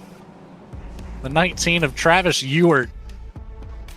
Taking some alternate, it's a scenic route. Yeah, he's just trying to keep those tires cool. Get them down and lower than anybody else in the field, that's all. I love to see it. You'd almost call that the banana. That's another Lego car out there. We're going to call that one the boring Lego car compared to the 33. He's got the exciting Lego car. And the 19's kind of got a basic Lego scheme. There we go. I like that. Pace truck lights are off at the front of the field. Paul Lico, Jay Verbeck making up the front row. The 2 on the right side of your screen here. Oh, there's the left side of your screen at the front. Now the right side. The 51 of Verbeck will be on the passenger side there, just behind the pace truck. The DuPont paint scheme just a couple rows behind. This Raisin Bran paint scheme cannot be slept on either. Who doesn't love a good bowl of Raisin Bran? I'm sure Paul Lecco does not. I'm going to have to slowly raise my hand and say I'm not the biggest fan of a Raisin Bran cereal, but hey, to each their own. Kellogg's is still one of the best. Once you get above 60, 65, you'll start liking it. I've got a long way to go before I get there, Sean. I don't. Is that a little bit of a dig there? Are you calling me old? With the older crowd? No, not at you. At the cereal. Well, we're making our way back towards the start-finish line here. Coming out of turn 9, we'll be under the bridge here shortly. And back under green flag conditions till the end of this race. Just under 15 minutes remaining here in the MX-5 Showdown. That I personally would much rather call Miata Mayhem. But we are ready, and I just heard somebody call over race comms. I am not lifting until turn 1. And we're going to hit the gas early here coming out of turn 10. Verbeck looking to take the lead right away. The 51 screaming down the front stretch with the 766 of John Rogers in tow. That puts Paul Lico back in P3, George Sample in P4, Welty in P5. How do these drivers manage turn 1 this time? Saw some big accidents here last time around. We on a restart. So far, so good. Nice and clean and green throughout the pack. But doesn't mean that one's coming up very, very shortly, because these guys are all really close to each other. They did a fantastic job that time getting through there. We've got one driver off into the sand pit. Ben Snell now receiving a black flag here. He'll fall from the 6th position overall, but Mark Fournier, he is about 2 seconds behind. We'll see when Snell elects to bring it down pit road and serve that penalty. Snell and French going at it, trading door bangs. Alternate classes from each other, but fierce nonetheless. French got the advantage through the corner. That also opened up the door for Rory Bowman. Snell getting closer and closer to his competition. Mark Fournier will likely take over the race lead, especially if Snell brings it down. He does bring it down pit road right now. Man, he was digging on that pit entry too. At 54, he is one hell of a driver, I must say. He's looked great all race long. Really been top of his class from the beginning of this race. It sucks that he has been given this black flag in a way to put him on the back foot, and now he's going to be coming out in 10th position. 10 cars in front of him to pass if he wants to get back up there. I believe we found out here maybe why Lance Selgo hasn't received so many of the black flags. He is displaying a meatball flag now as he works his way down pit road to get that damage repaired. Luckily, still one fast repair in the tank here. 36 will get back out on track with the rest of them. There's a whole lot of shuffling going on up towards the front of the field on my timing and scoring. As it runs right now, the top 10 filled up with Class 1 Miatas. Class 2 starts in P13 overall, side by side there. A little bit of a door bang with the 37 machine and the 15 of Welty. Welty got around using the outside line. Not a common path there. Yeah, Welty made a big move going to the inside there into that carousel. Stuck it around the outside, and that door bang only helped him make the pass get done as it kind of threw that 37 sideways and out of the throttle. So away goes Quinn Welty up into the 5th position, trying to capitalize maybe in a little more. And the fan interaction penalties has come to a close here, ladies and gentlemen. It'll be pure green flag racing from here on out. The only penalties these drivers will receive. Oh, French tried to dive it down deep to the inside of Rebecca. But the only penalties that these drivers will receive will be self-induced from here on out. Any meatball flags, some of these drivers still have both fast repairs available. Some of them with no fast repairs available. Even up here in the top 10, Joshua Dahl, Alexander Gonzalez have both used both fast repairs, as well as Mark Thompson and Jeremy Doran. So they're going to have to keep it nice and smooth here through the rest of this race, but George Sample has worked his way back up to the race lead ahead of Verbeck and French. With only 10 minutes to go, I believe your overall winner might come out of this pack of 4 cars that are duking it out right now. George Sample made the pass for the lead this lap, getting around that 51 of Jay Verbeck. But Chris French seems to be the one, the aggressor here at the moment, putting in some big moves on Jay. As the 51 actually comes down to make a pit stop here. Didn't see him get a black flag, but he might have to come in, take a little fuel. Just got that pit strategy wrong. Did have 15 laps completed on that stint, so I'd say that fuel will be the call here. Keeping an eye on him. The left side actually goes up, so he's going to take tires here with less than 10 minutes to go. That's going to set Verbeck way back in the field. A lot of these drivers ahead of him on a great strategy. George Sample would be the next one. 18 laps completed for the 30 machine this time. So it's going to be out of fuel before the end of it for Sample. Chris French in the best seat in the house. 7 laps completed on his stint, 13 with Paul Lico, and 11 with Quinn Welty. Well, Chris's stint actually wasn't a pit stop, though. That was him getting the black flag as we went green flag racing. As around goes Quinn Welty into the tire barrier on the outside. Just like we saw the 12 car do earlier, just a little hot on the throttle, sends that rear end around. And next thing you know, you're into that tire barrier. It was running in the 4th spot. Take it back here on an instant replay. Have a solid look at what happened to the 15 machine. Coming down the hill through turn 4, a quick right-hander in the hard braking zone of turn 5. I don't see a lockup before, but it does appear that the rear end started sliding mid-corner. Couldn't quite catch it in time to keep the nose out of the wall, but just a slight touch to that tire barrier keeps the front bumper applied to the car. Just maybe a little bit of damage there potentially on the radiator, so we'll have to keep a look on the water temperature for that 15 machine. Make sure they don't overheat here late in this race. It is side by side back here around the third position. George Sample, the second position. George Sample to the inside of Rory Bowman. Bowman off into the sand. The last lap was a tough lap for George Sample. He had the 53 French behind him as move. Joshua Dahl goes off into the grass, keeps it out of the barrier.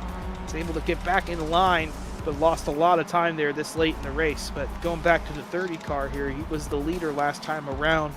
Got a little loose coming off this last corner here into the gravel trap. That allowed the 53 of Chris French to take the lead of the race. He actually just gotten a black flag as we went back green from the restart and was able to come back already to that P1 position. Again, started 53rd in the whole field. As the 30 of Sample now brings it down pit road, looking for some more fuel to take it to the end of this one. Paul Lico, Rory Bowman making up P2 and P3. Alexander Gonzalez, Andrew Nesland making up the top 5. John O'Hagan taking a look to the inside of the 70 machine, coming down the front straight. The 33 of Joshua Dahl kind of falling in line, but moves to the outside behind the 70 for the entry of turn 1. We go wide here. On the outside is Nesland. O'Hagan held on tight to the inside, but could not complete the pass. Now at threat of Joshua Dahl. Will he be able to make a move here as they make their way between turns 3 and 4? Slightly off track is Nesland.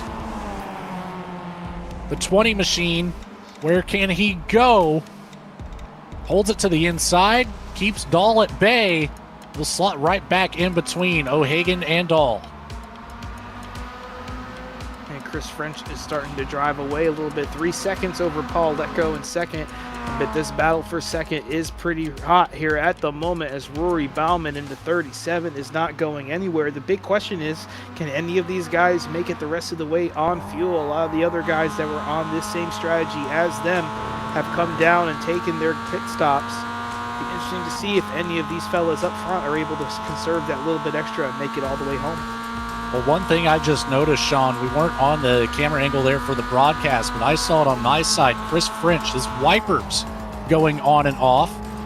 Obviously, we have clear blue skies here at Summit Point Raceway today. There's no rain in the forecast whatsoever.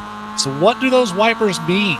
It means that that driver is getting extremely low on fuel. Typically, I believe it's set for 2 laps before you're out of fuel, but it could be. Did not know that. I'm not entirely positive on the lap count, but if it is set at 2 laps, there's not enough time left for Chris French to not bring it down pit road. As he enters turn 5 quite wide there, kept it on the racing surface, but I don't know. He's John O'Hagan with a tow. 23 Oh, car no. came across 23rd spot. I'm sorry, in 5th spot last time around in the top 5.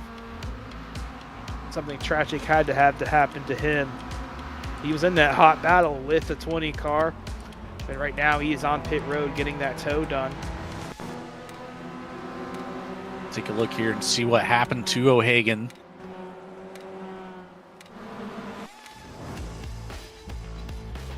Ooh, a big hit. Really damages that nose of the Rexy machine. Had a decent corner entry, just not slow enough. Put the left side tires off the track and ends up jumping the hill there on the side of the racetrack into the fence post. 5 Backs minutes to it go. right That's got up. a sting. Backs it right up into traffic as well. That was a dangerous move. You see just no steering coming from the right front of the 23 machine. That will essentially take him out of the runnings for a race win here. Lico now 4 seconds behind Chris French. battling here with Rory Bowman. Bowman all over the back bumper, really starting to apply the pressure for that second place spot. Ooh, contact for the lead in our second class here. Your second place driver, Mark Fournier, was on the back bumper of Kyle Genske, got sent off into the inside of grassy area. And now Kyle Genske's got a bumper full of the 19 of Travis Ewart. Check it out here on the replay coming into this technical turn 3. Just a little too much curb, helped by getting into the rear end of the 05, just sends Mark Fournier sideways. He's been one of those cars, he's gotten a couple penalties today, has fought his way back up into the top 5.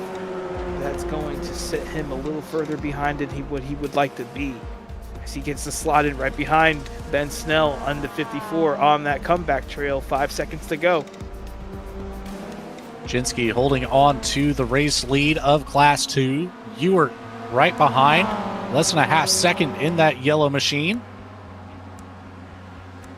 Looks like Zach B here kind of throwing his hat into the mix. Not on the same lap. Zach Bless has received multiple drive-through penalties here on the afternoon. Jeremy Doran getting around Ewart as well. He threw a big move going down into turn 1, almost took out a couple cars there, but that 44 kept it together, got by the guys he wanted to get by, and now he is ahead of this battle for the class win. But these guys are pretty hot and close, and we got another nice little battle going on behind them for the 3rd position in this class. With more contact there.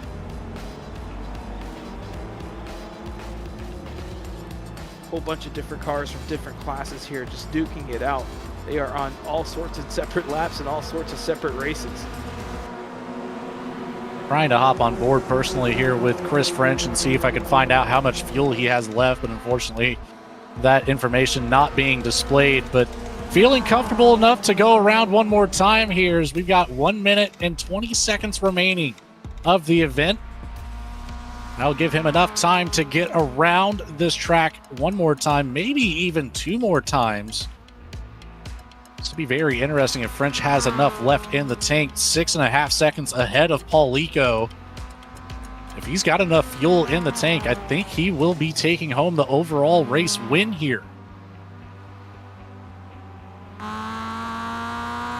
Alexander Gonzalez battling here with Lico for that 2nd place spot. Joshua Dahl, Andrew Nesland, Rory Bowman all right in the equation as well. Then it's about 3 seconds back to Mark Thompson.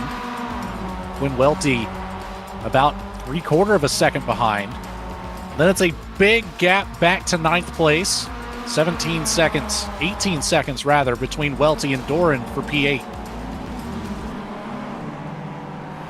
Just shows how chaotic it has been out there. We just had a restart 15 minutes ago, and now this whole field is spread out almost throughout this whole racetrack. We've got a great battle going on for the win in the 2nd class as Chris French comes across the line to take that white flag one more time around for the 53. One more time around Summit Raceway. And it will be a race win in favor of the 53. Again, started in the 2nd to last row. Worked his way through 25 cars in his class and 52 cars overall. What a drive coming from French, putting on a show here for the MX-5 Showdown, benefiting St. Jude Children's Research Hospital. Again, just a big shout out to all of the fans at home. We appreciate all of your participation here during the event. You guys made it very, very interesting, seeing all the drivers that had to serve those penalties, drive-throughs. Even the one caution that we had coming from a lucky fan out there, putting down $75, stacking up the entire field. But coming out of turn 9, just one more turn for French. Turn 10 is complete, and French across the front straight will be victorious here today at Summit Point Raceway. The 53 takes home some hardware. The 05 still got a back bumper full of this 19 car. Just a couple more corners to go for Travis Ewart to try to make a move to win his class in the Legacy Miatas. Coming down the short chute now, got a couple cars off in the grass and beside them. Coming It's off the 19 final of turn. Ewert. Big Can move he get there by the around? 19. Some traffic up ahead. I believe the 05 is going to be coming home a winner. The finish line's pretty far down here. Here comes Oh, Ewert side by alongside. side. I don't think he got him at the line. I believe it's Jinsky still coming home victorious, but not by much. Looks like 0.055 of a second side-by-side photo finish for Jinsky and Ewert. What a finish there. Of course, the legacy cars, the slower class, is the one that puts on the best show. It was tight from start to finish among those guys the whole time. As per tradition, a couple of these drivers sending it down into the sand trap of turn one. Still a lot going on here on the track. A couple drivers still making their way around to finish this one out. But taking a look at that finish, we'll take it back just a little bit here. Coming back to about turn 8. The 05 with the class lead here. Coming across in P8 overall, so not a bad finish. A little bit of carnage here just ahead. Luckily did not have to avoid it. Took itself off the track. I really thought that Ewert was going to have a good look into the inside of the corner, but some lap traffic just ahead, and Jinsky did a great job of just holding that line, making sure he did not open that door. The draft down the front straight was in favor of the 19, but there you have it, right at the line, just about a bumper away from taking home the class win. A fantastic drive coming from those two. And what a finish we had here for class number 2. Yeah, that was fun from start to finish, right, Logan? That was a great show. An hour and a half of the Miata Mayhem, as I'm going to continue to call it. Just a fantastic start to finish race. Again, a big shout out to all the fans at home for all of your participation. Really kept us on our toes up here. And word from Race Control, total amount raised, $3,545. $3,545 thanks to all of you at home. We hit the goal, 2,000 there up on the top left of our screen. Did a great job, everybody. Thank you. Hats off to everybody. But let's take a quick look at what our final finishing order ended up being here today at Summit Point Raceway. We've got a whole lot of cars to go through, a couple that did not get to see the finish of this race, but still a big shout out to all of their participation. Not entirely positive what is going on with our results page here, but we've got the names at least, the numbers there on display. Johnny Rapp will try to get us sorted out here so you can see all of the information. But in the meantime, Sean, what are your thoughts looking back on the event today? Man, it was close from start to finish. We had a whole bunch of penalties that played decisive over who wins this race. We had some pit strategy. We had some untimely cautions. That was interesting from start to end. We had the one scheduled caution at the 25th minute of the race early on. There we go. We'll get the full iRacing race results up for you.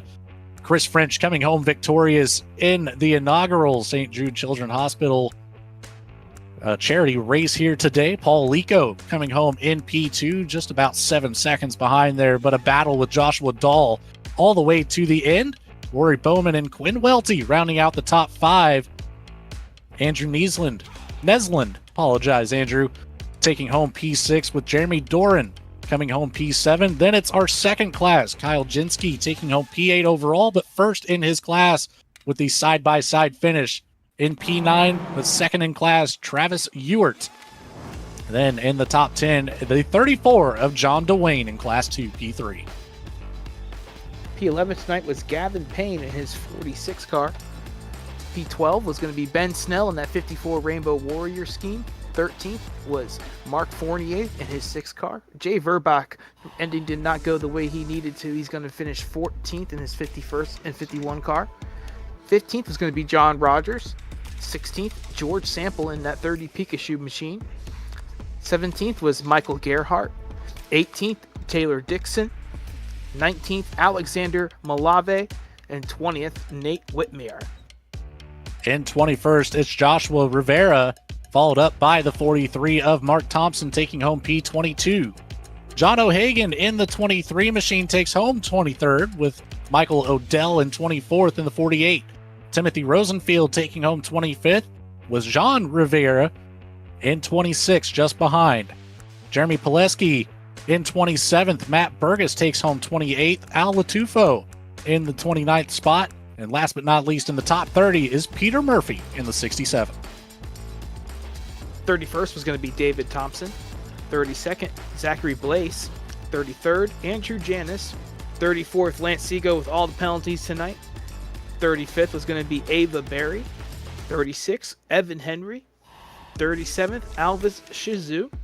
38th, Jerry Zovko. 39th, Jonathan Ledger. And 40th was John Houston. In 41st was Greg Walker in the 64. Behind them, the 42nd spot, Michael Van. Krister Halsoy in the 07 takes home 43rd. Will McFarland in the 44th position. Asborn Valso in 45th.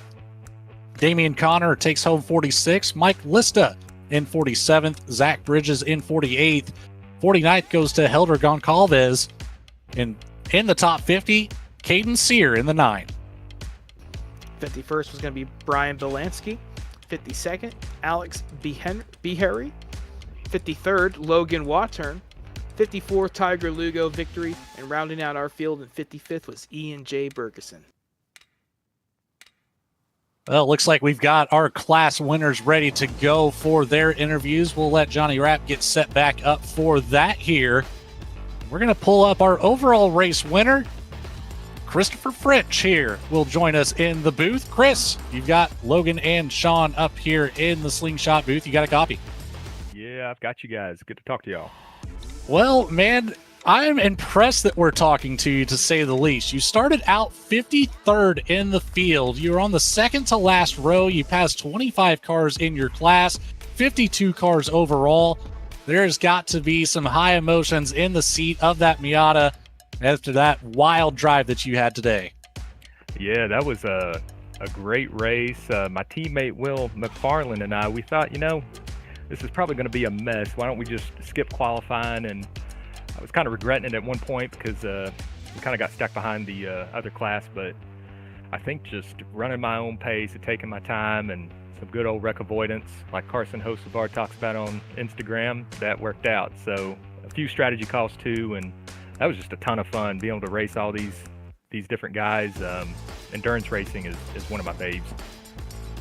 And it was a blast up here in the booth to call this one. The strategy coming from the fans to throw out some of those cautions and some of those black flags on these drivers. I know you received a couple yourself, and I think after some contact with Quinn Welty there, we saw some payback from family member there from Welty's side.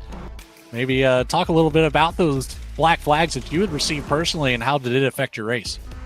Yeah, I think one of them might have been some payback, like you said. I didn't know that, but, it just didn't slow me down enough. I don't know what else to say. I ended up getting one of those black flags and picked up pace on 4th place, and just wasn't enough to slow me down. Well, it's a fantastic event to be a part of. What does it mean to you here to take home the overall victory? A little bit of hardware in the pocket for you, Chris, in this inaugural race for the St. Jude Children's Research Hospital. It's big on my wife's side. Her nephew actually went through St. Jude's, and it's a fantastic charity. They covered everything for him through his cancer treatment. So if you're in a position to give to them, please do, whether it's in this event or just on your own. I don't know if there's a better charity that you could really give to help people out that need some help. So to be able to have that connection, even though it's not super close to me, but to know what kind of work that they do is pretty cool, and it's awesome to be able to take part in something like this. I really hope that they do another one. As do I. Sean, did you have anything for our overall race winner? I just wanted to ask if you ever thought you were going to get that late race penalty, or if it was looming in the back of your mind. And how close were you on fuel there at the end? Yeah, honestly, I didn't know when a penalty might come or not, or if I would just get lucky and not even get one. Some of the penalty is just the people that you're racing against too, and knowing when to go and when not to go, when to challenge and not to challenge. But I still had 9 or 10 laps worth of fuel, I believe. I kind of had the strategy of, if there's a full course caution, go ahead and take the fuel and consider tires. There was once or twice I did take some tires, so I think that was the difference with the lead that I got at the end, was just a tire call. Congratulations on your win tonight. Up next here in the booth, we're going to have Kyle Genske, your winner of the Legacy cars.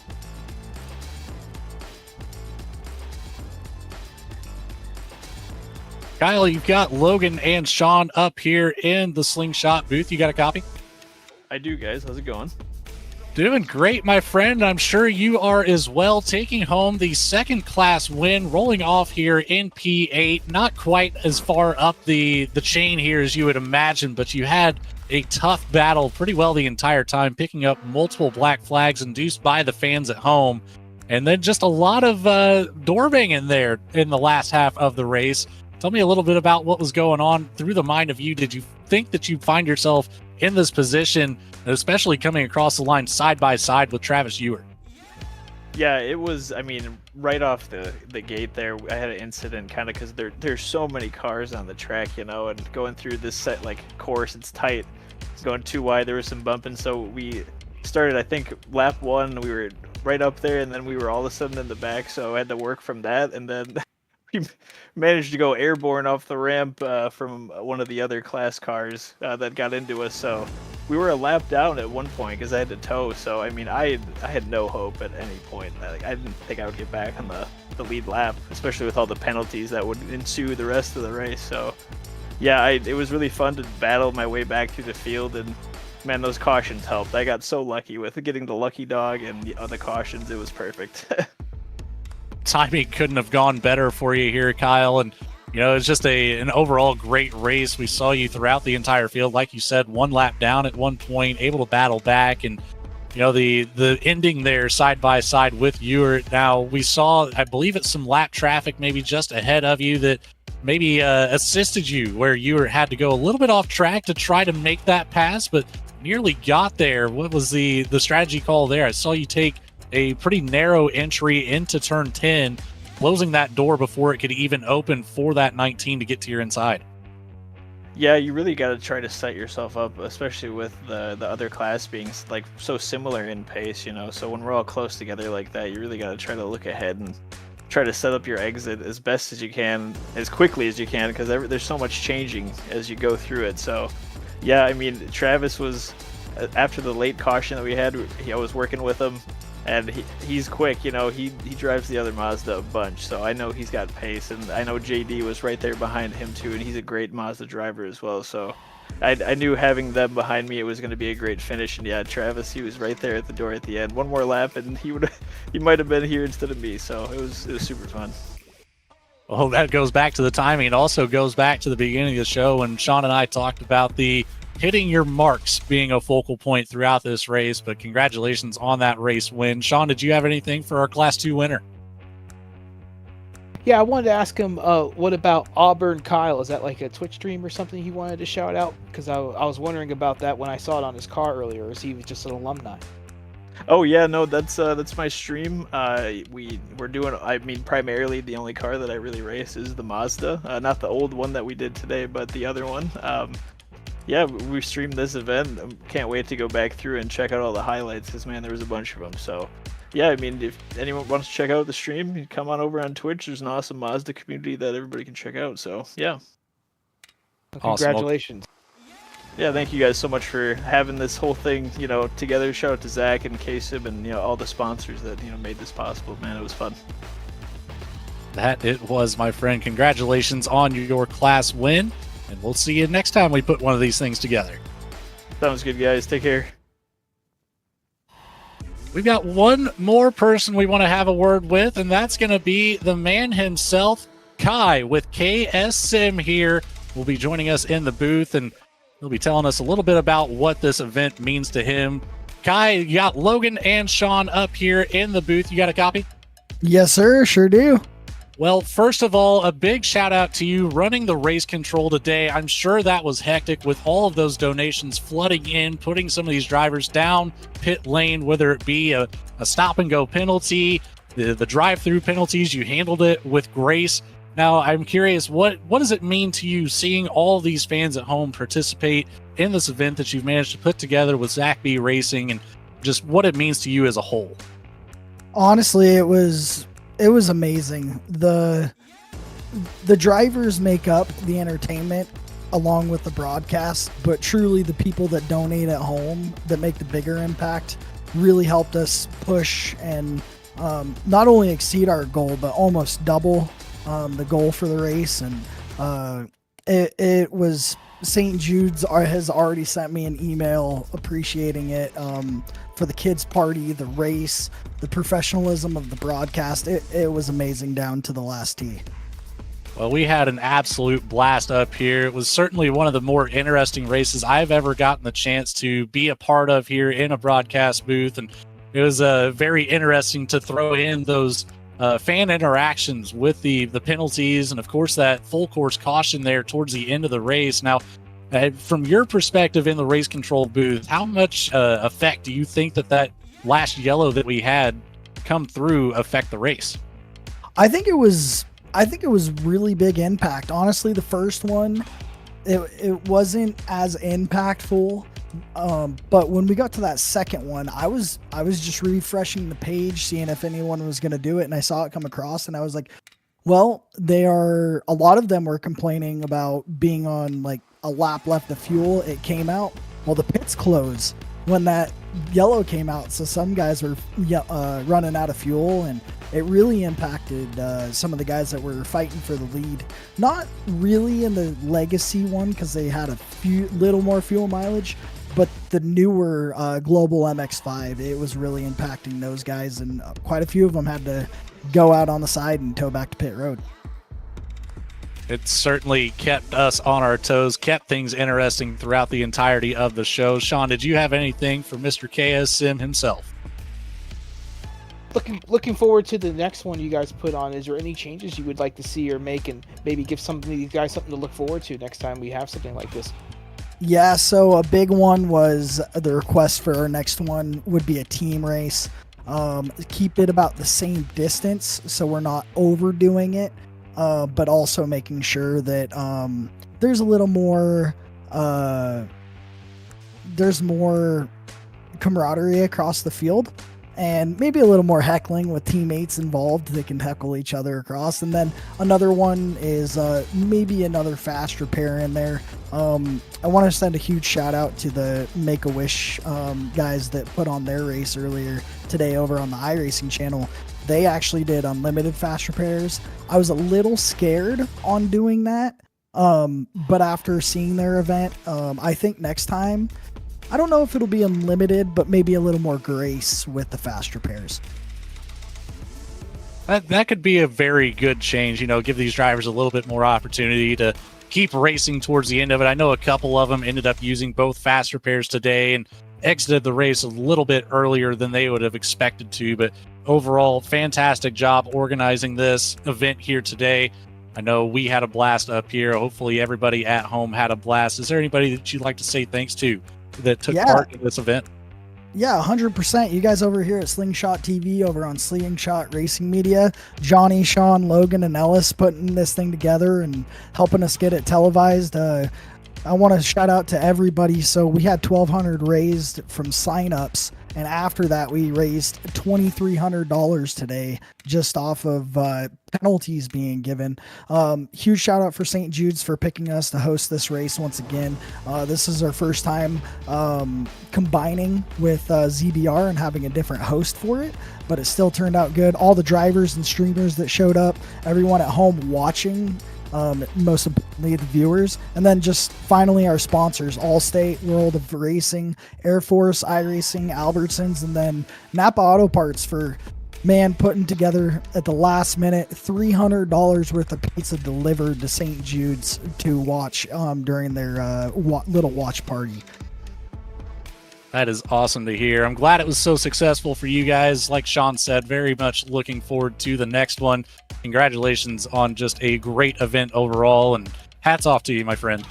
Hey, appreciate it. I got a little message from Johnny up here that we had a card winner, and that's going to go out to JerBear784 that was basically watching the entirety of the race. So shout out to him and congratulations on your prize.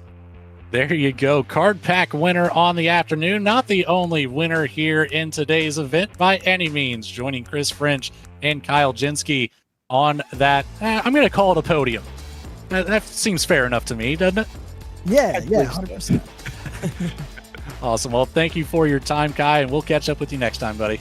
Yeah, you guys take it easy. Appreciate all the work you did. Well, very successful event here today, Sean. Glad that we could be a part of it over here on Slingshot TV. Glad that everybody was tuning in throughout the entire show. We saw quite a few chats out there through and through, from green flag to checkered.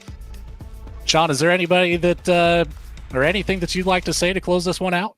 Oh, that was a great race for a great cause. It was a lot of fun from start to finish. Look forward to the next one. That we do. Big shout out to you, my friend, joining me up here in the booth today. A huge shout out to Johnny Rapp for taking over the production, making sure that we got all of the action on the screen, all of the necessary info, and more importantly, a big shout out to everybody at home. We couldn't do this without you. $3,545 raised for St. Jude Children's Hospital. Just a wonderful time to be sharing here with everybody. We hope you enjoyed the show. We look forward to the next one. But for now, have a great afternoon and a great rest of your weekend. We'll see you next time.